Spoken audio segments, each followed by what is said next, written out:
Buenas noches, mis queridos hermanos en Cristo Jesús. Es una bendición estar en este lugar para meditar un tiempo en la palabra del Señor. El día de hoy nos toca la autoridad de los 12, basado en San Mateo capítulo 10, versículos 1 al 4, y dice de la siguiente manera: Entonces, llamando Jesús a sus 12 discípulos, Jesús les dio poder sobre los espíritus inmundos para expulsarlos y para sanar toda enfermedad y toda dolencia. Y los nombres de los 12 apóstoles son estos: primero Simón, llamado Pedro, y Andrés su hermano, y Jacobo, el hijo de Zebedeo, y Juan su hermano, Felipe y Bartolomé, Tomás y Mateo, el recaudador de impuestos, Jacobo, el hijo de Alfeo, y Tadeo, Simón el cananita, y Judas Iscariote, el que también le entregó. Tengamos un momento de oración antes de seguir con la meditación de la palabra del Señor. Eterno Dios y Padre Celestial, muchas gracias por la bendición de disfrutar un nuevo día en nuestra vida y llegar hasta esta hora para una reflexión en tu palabra. Muchas gracias.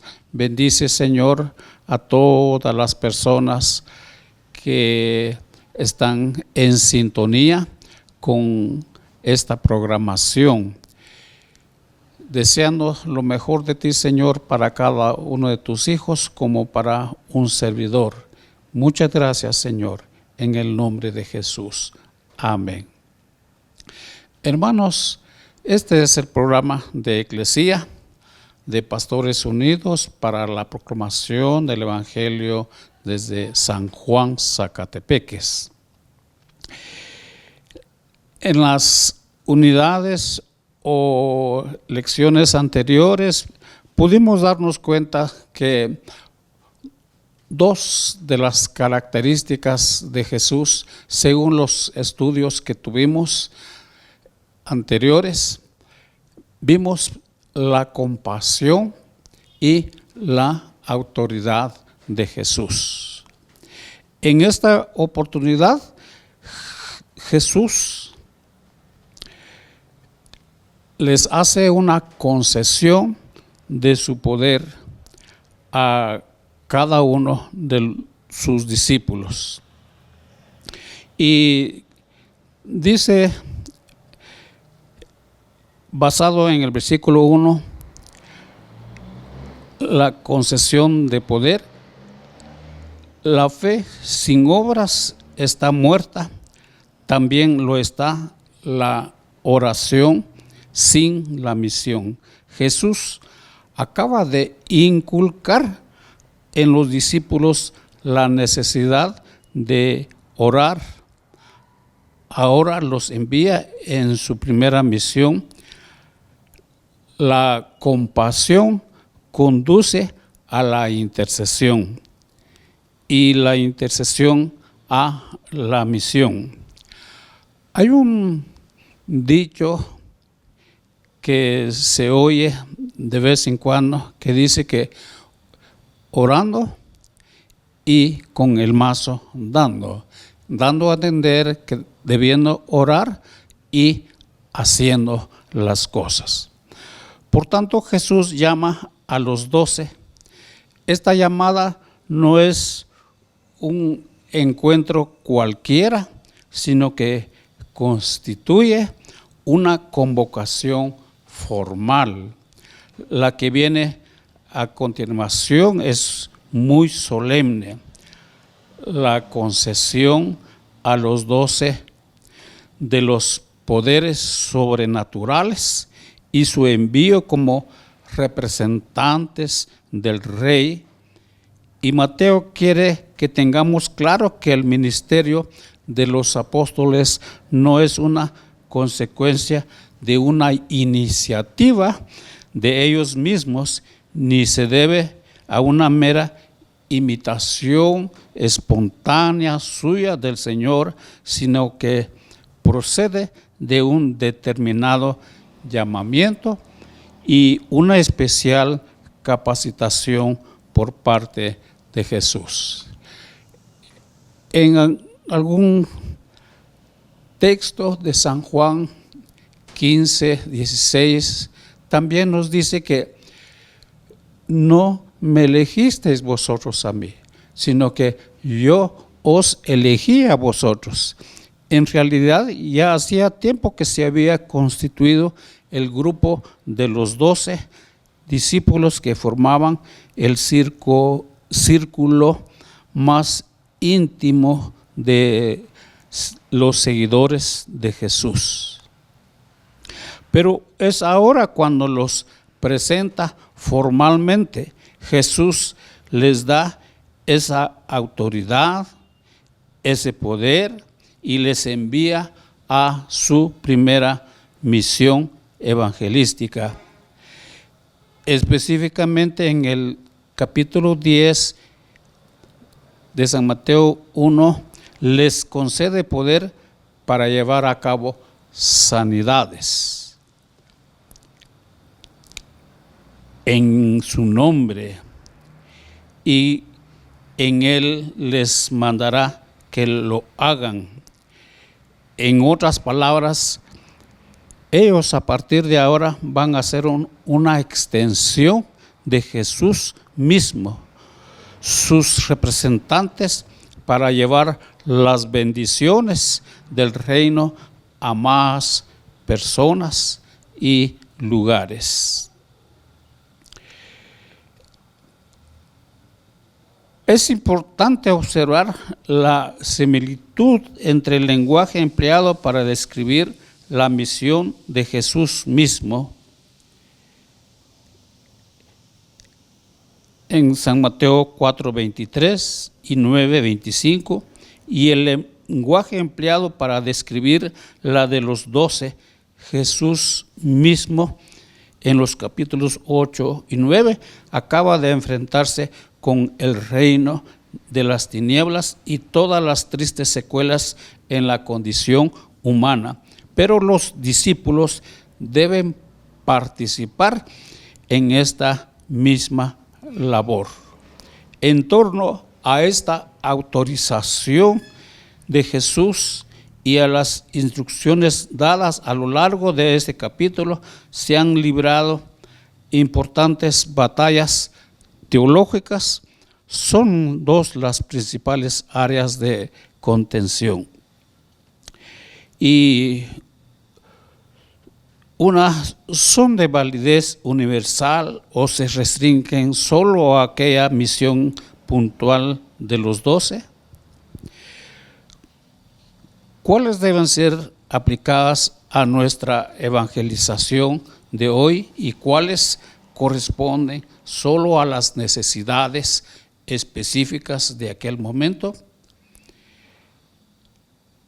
Esta cuestión la estudiaremos cuando lleguemos a la exposición de las instrucciones propiamente dichas en el versículo 5. 2. La autoridad concedida para sanar enfermos, resucitar muertos o expulsar demonios se hace extensiva a todos los que son apartados por el Espíritu de Cristo y enviados a predicar el Evangelio, o se limita solamente a los 12. Hoy en día algunos emplean este texto para sostener que toda evangelización que no va acompañada de señales y prodigios semejantes a los llevados a cabo por los 12 es parcial y defectuosa. ¿Es esta realmente la intención del Señor? Hacer justicia a esta cuestión nos involucraría en un debate complejo que se sale del marco de un comentario de estas características.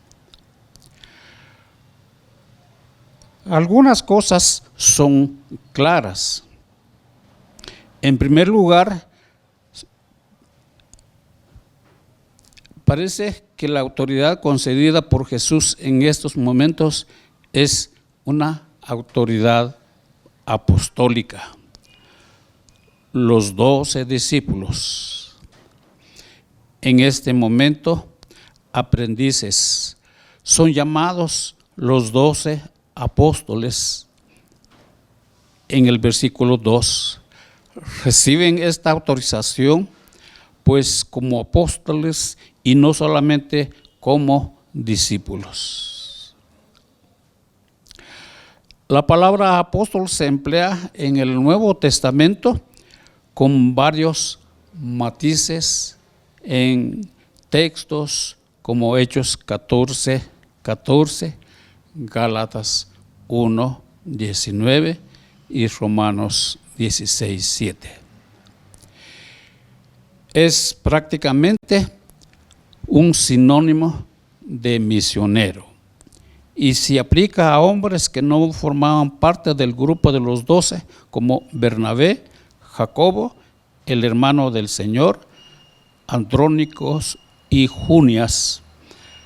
Pero en su uso más limitado y estricto se refiere a los que fueron ordenados expresamente por Jesús como enviados suyos, investidos de su autoridad, capacitados con su poder sobrenatural.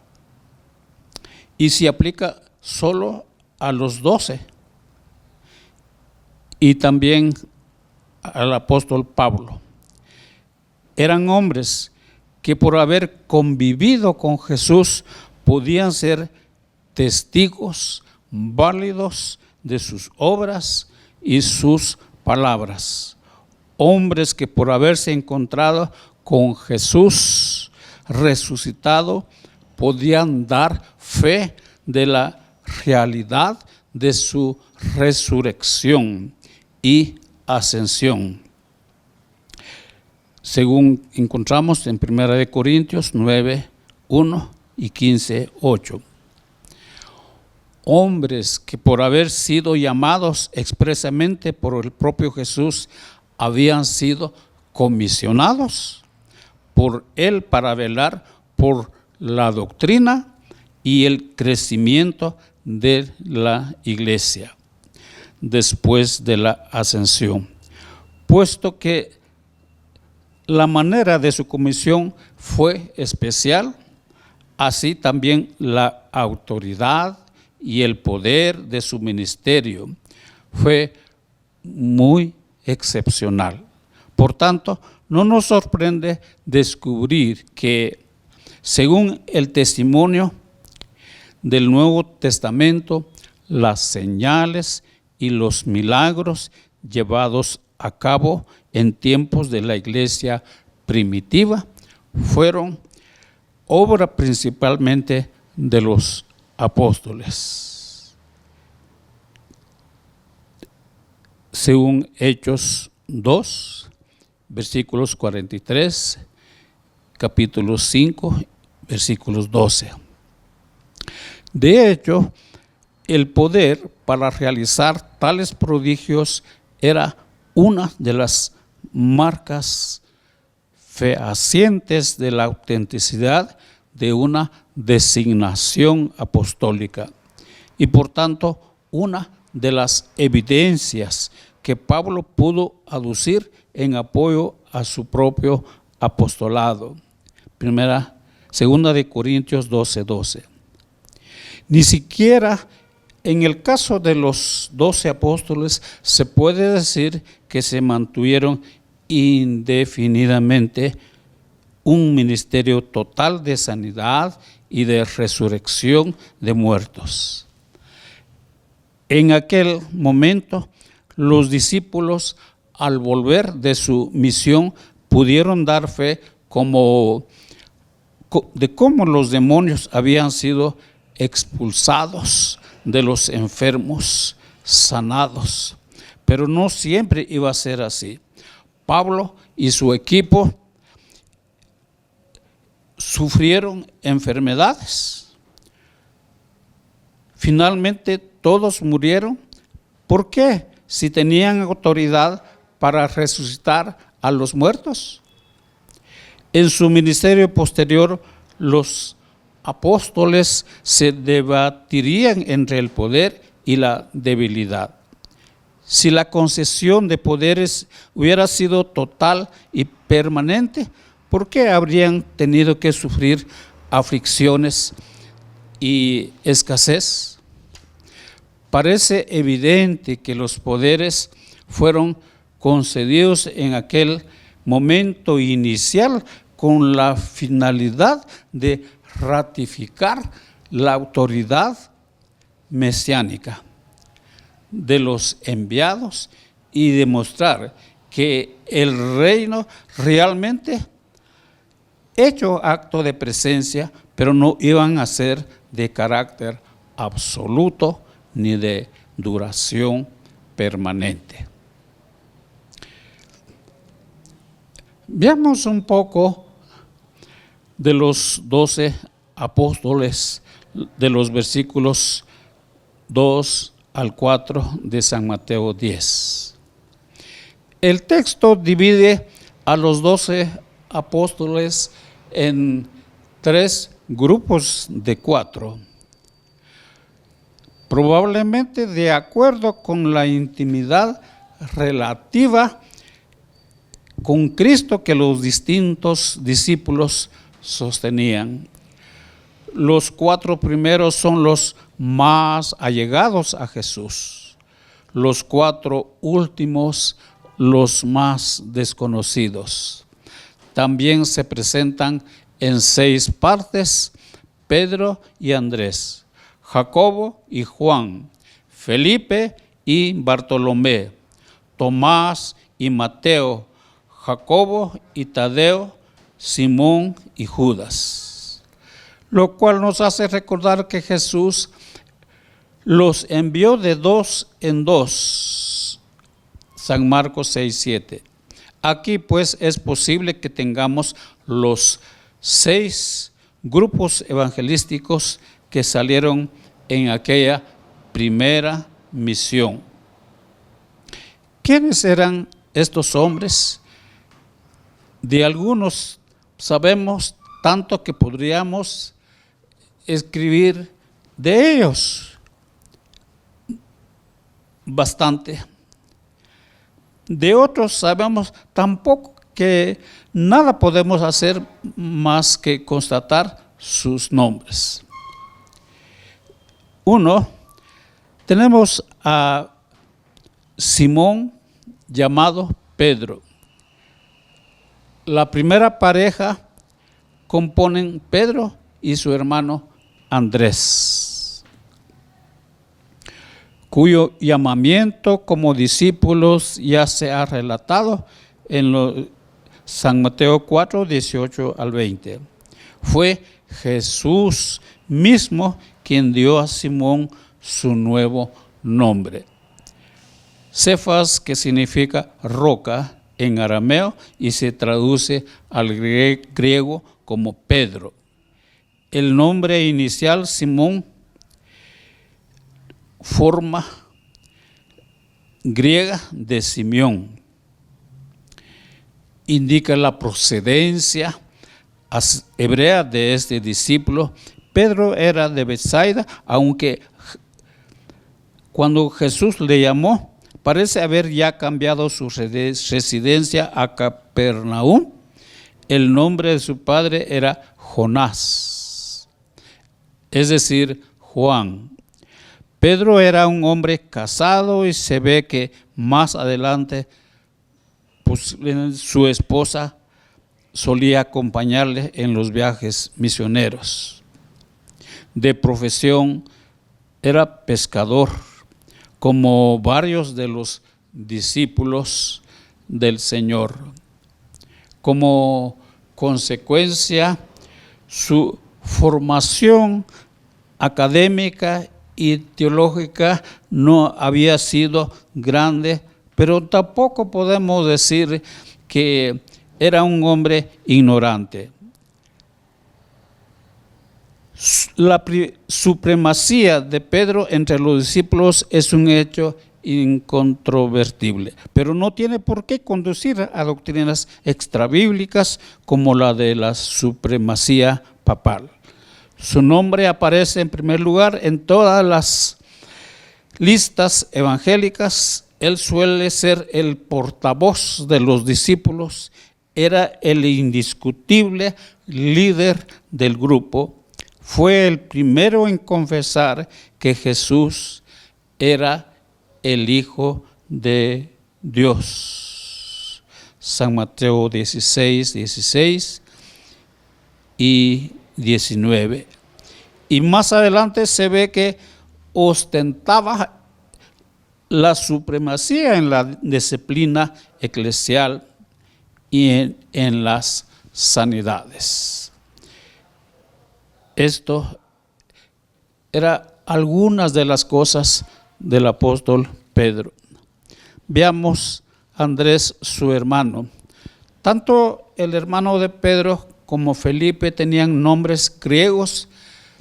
Esto no es de extrañar, porque ambos eran oriundos de Betsaida, una población básicamente judía, pero también era cosmopolita. Es probable que la trayectoria académica, cultural y laboral de Pedro fuera como la de Andrés, y ahora vivía en Capernaum. Curiosamente, él llegó a conocer antes que Pedro y fue quien trajo a su hermano para conocer al Señor. Según diversas tradiciones de la iglesia de los primeros siglos después de Pentecostés, Andrés llevó a cabo actividades misioneras en Bitinia, Escitia, Partia y Grecia. Hay divergencia en cuanto al lugar de su muerte, pero todas concuerdan en que murió crucificado. Lo de la cruz de aspas es una tradición tardía, poco fiable. En tercer lugar, tenemos a Jacobo, el hijo de Zebedeo. Jacobo y Juan también eran hermanos, hijos de Zebedeo y Salomé. Hemos leído un poco acerca de su llamamiento. El nombre de Jacobo aparece siempre antes del de Juan, seguramente porque era el mayor de los dos.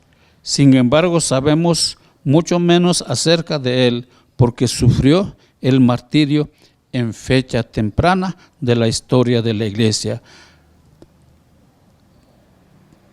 Parece que los dos hermanos procedían de una familia un tanto acomodada y de buena posición social, porque tenían acceso al círculo del sumo sacerdote en Jerusalén. Los hermanos eran de carácter fogoso, lo cual hizo que Jesús les diera el nombre de Boanerges, que significa hijos del trueno. Con todo, los dos hermanos eran también del círculo más íntimo de los discípulos, juntamente con Pedro. Tuvieron el privilegio de ser los únicos testigos de los momentos más entrañables del ministerio de Jesús, como la resurrección de la hija de Jairo, la transfiguración y la agonía de Cristo en Getsemaní. Ahora veamos Juan, su hermano. Si Jacobo fue el primero de los discípulos que puso su vida en la causa de Cristo, Juan fue probablemente el último de los 12 en morir. En sus escritos suele referirse a sí mismo como el discípulo a quien Jesús amaba. Efectivamente, parece haber existido una especial compenetración e intimidad entre Juan y Jesús. Juan quizás haya sido el discípulo que más entendía el corazón del Señor en los momentos de su ministerio. Según la tradición, Juan residió habitualmente en Éfeso después de los eventos narrados en el libro de los Hechos. Fue exiliado a la isla de Patmos, del cual la mayoría tenemos conocimiento de esto, según el libro de Apocalipsis, y murió de muerte natural a una edad muy avanzada. Ahora tenemos a Felipe. Felipe también era oriundo de Betsaida. Parece haber tenido un carácter accesible y muy dado a trabajar en equipo. Sí, le gustaba compartir la responsabilidad con otros. Así le vemos buscar a Natanael nada más para conocer a Jesús, y a Andrés en el encuentro con los griegos. Es probable que fuera un buen administrador y organizador. Poco más sabemos acerca de él. Clemente de Alejandría le identifica con el discípulo que quiso enterrar a su padre antes de seguir a Jesús. Y hay diferentes tradiciones que parecen asociar su nombre a la ciudad de Éfeso. Pero muchas de esas son claras de cosas muy tardías, de otros orígenes. Felipe sí fue el apóstol con Felipe el evangelista. Seguidamente tenemos a Bartolomé. Bartolomé significa hijo de Ptolomeo. Más que un nombre propio, pues se trata de un apellido. Seguramente Bartolomé no es otro que Natanael. De ser así, es apropiado que Bartolomé vaya emparejado con Felipe, porque como acabamos de ver, fue este quien le presentó a Jesús en primer lugar.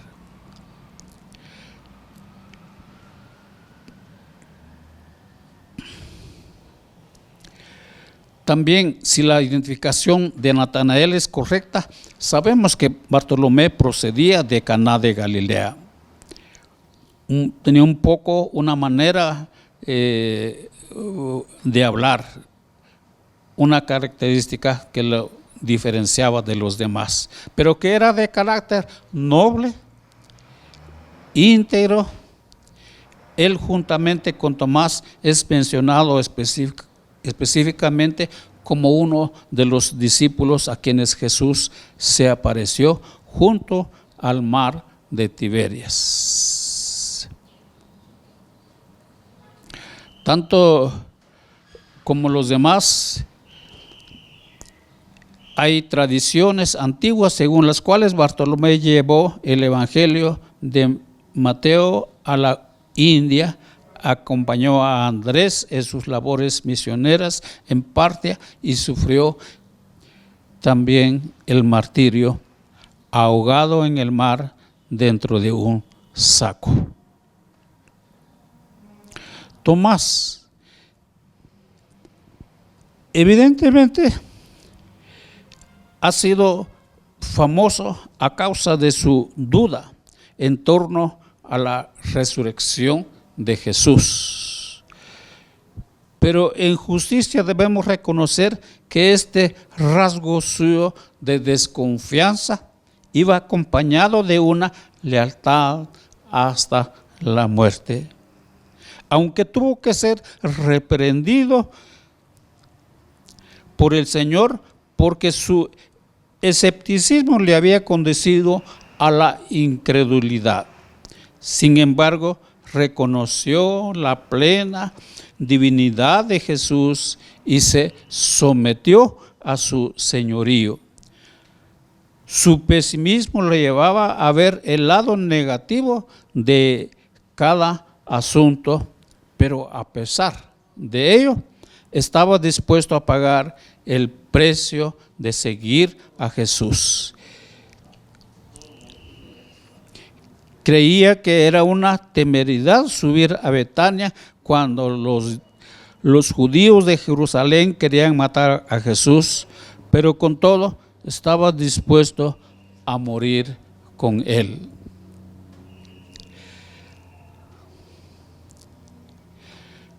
También, según las tradiciones, llevó a cabo labores misioneras en Partia y en la India. 8. Tenemos a Mateo, el recaudador de impuestos.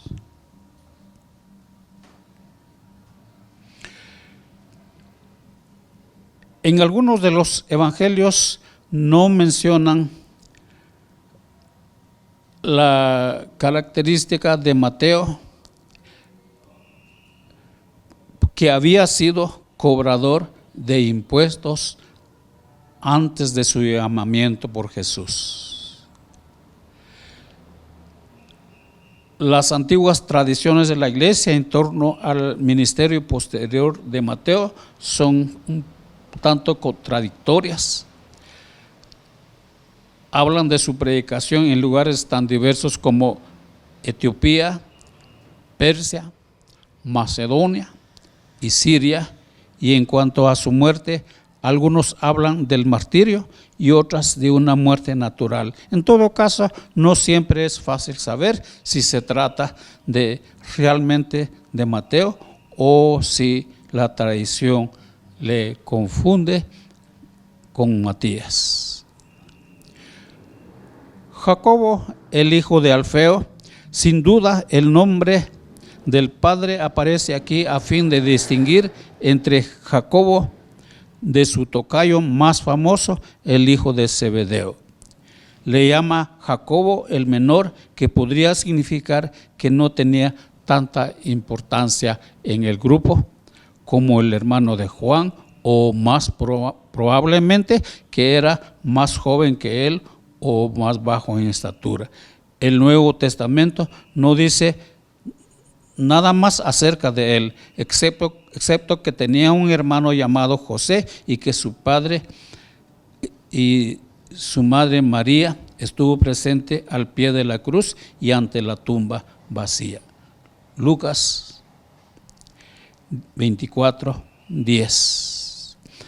Puesto que el padre de Mateo se llamaba Alfeo, algunos comentaristas piensan que Mateo y Jacobo eran también hermanos. Tenemos a Tadeo. El nombre de este discípulo no aparece en los evangelios, excepto en las listas de Mateo y Marcos. Lucas le llama Judas, el hijo de Jacobo, lo cual hace suponer que se trata del Judas, no el Iscariote, mencionado en Juan 14:22, en algunos de los mejores manuscritos antiguos. Su nombre aparece aquí como Lebeo, Aparte de esas referencias, no sabemos prácticamente más acerca de él. A juzgar por su pregunta en Juan 14:22, Señor, ¿y qué ha pasado que te vas a manifestar a nosotros y no al mundo? Tadeo estaba impaciente para ver el establecimiento definitivo del reino visible del Señor. Según una tradición antigua, Tadeo viajó a Edesa, en Mesopotamia. Tanto su predicación resultó en la conversión de mucha gente, incluido el rey de Agar. Según otras fuentes, murió en Beirut. Simón el cananita. Cananita, por supuesto, no significa habitante de Canaán o de Galilea, sino que procedente del arameo significa defensor. Es el nombre dado a los miembros de la secta de los celotes, donde Simón es llamado el celote, secta conocida por su defensa celosa de la ley y que se dedicaba, entre otras cosas, al sabotaje y a la sublevación contra las autoridades imperiales, convencidos de la que la sumisión a Roma constituía una negación del señorío de Dios.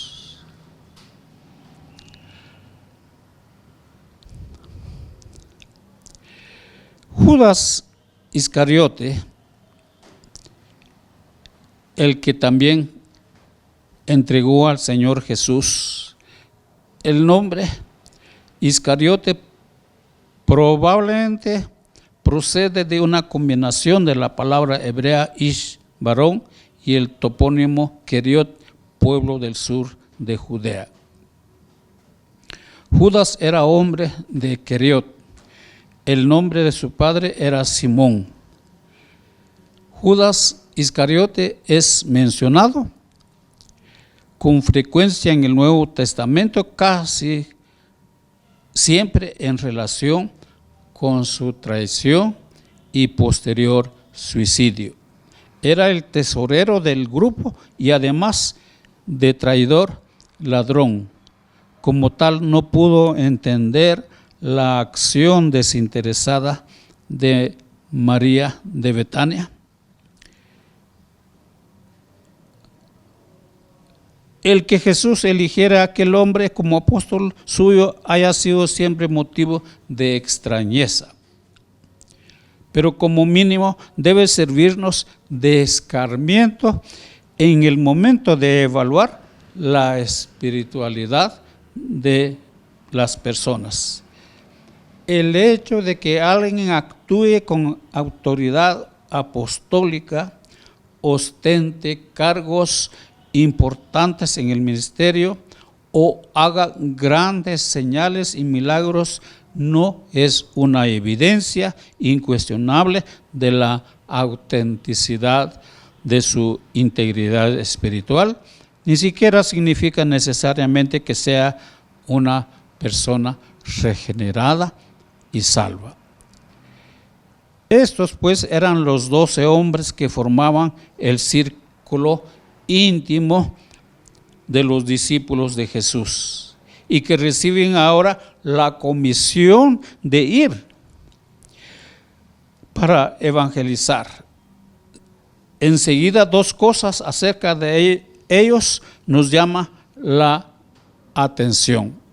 En primer lugar, eran hombres normales, corrientes.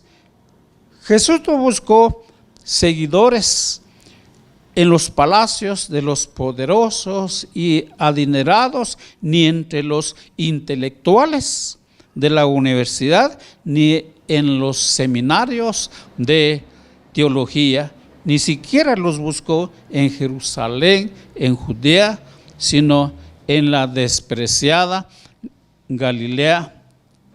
Llegó a sus discípulos de entre los hombres trabajadores y los llamó cuando estaban dedicados a sus labores. Esa es la razón, porque dice Jesús, no me elegisteis vosotros a mí, sino que yo os elegí a vosotros. Los discípulos eran hombres comunes, no poseían riquezas, ni una formación académica, ni una posición social.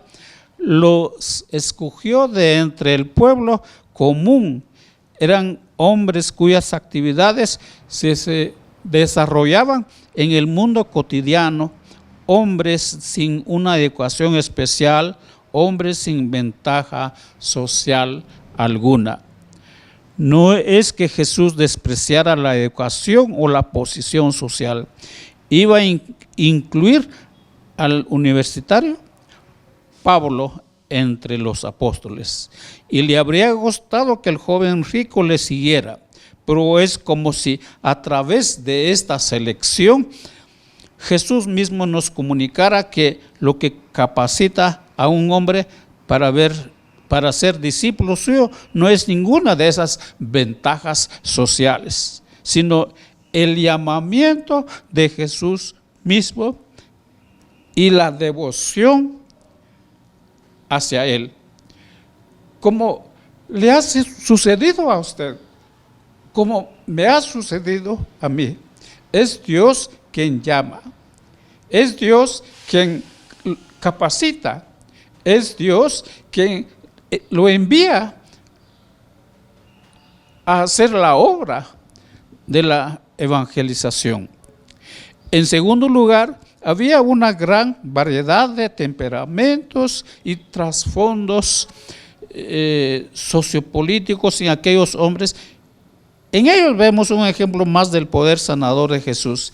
¿Quién sino Él podía formar a hombres tan diversos y forjar un equipo que sirviera como fundamento sólido para su iglesia? El milagro de la transformación de los 12 es al menos tan sorprendente como los milagros que hemos visto en los capítulos 8 y 9 de San Mateo. No podemos dejar de ser impresionados por la majestad del Salvador, como poder de atracción incomparable, sabiduría y amor inigualable. Eran tan asombrosos que pudo reunir alrededor suyo y unir en una sola familia a hombres enteramente diferentes y a veces contradictorios en cuanto a antecedentes y temperamentos.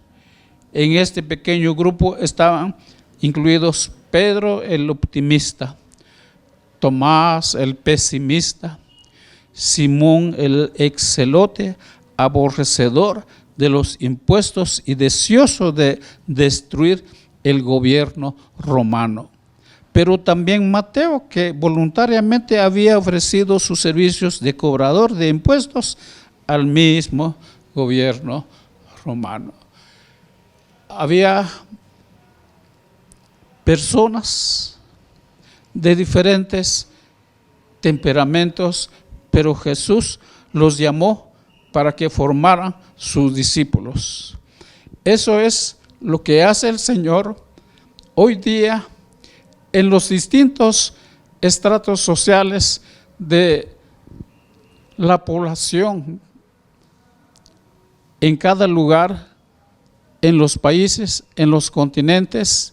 Dios lo ama a usted y lo llama para que sea sus discípulos y le pueda servir con todo su corazón, con toda su alma, con toda su mente y al prójimo como a ti mismo. Esto ha sido la reflexión del día de hoy y gracias a Dios yo me siento bendecido. Espero que también usted se sienta bendecido, que no lo llamó cualquiera, sino el Señor Jesús. Oremos un momento. Señor, muchas gracias porque esa compasión tuya, esa autoridad delegada en los apóstoles, también nosotros se nos es dada, Señor, esa compasión, esa autoridad para hablar de tu palabra a las personas. Ayuda para que nuestros hermanos que están viendo y oyendo esta reflexión, Señor, se sientan bendecidos, saber que tú los elegiste, que tú los vas a usar y que habrán muchos otros, Señor, personas que sean salvas para tu reino. Muchas gracias por esta oportunidad. Oro a ti, Señor, dándote gracias en el nombre de Jesucristo, nuestro Señor, nuestro Salvador. Amén y amén, Señor. Esto ha sido un programa de Eclesía desde San Juan, Zacatepeques. Muy buenas noches, Dios con ustedes y hasta la próxima. Amén.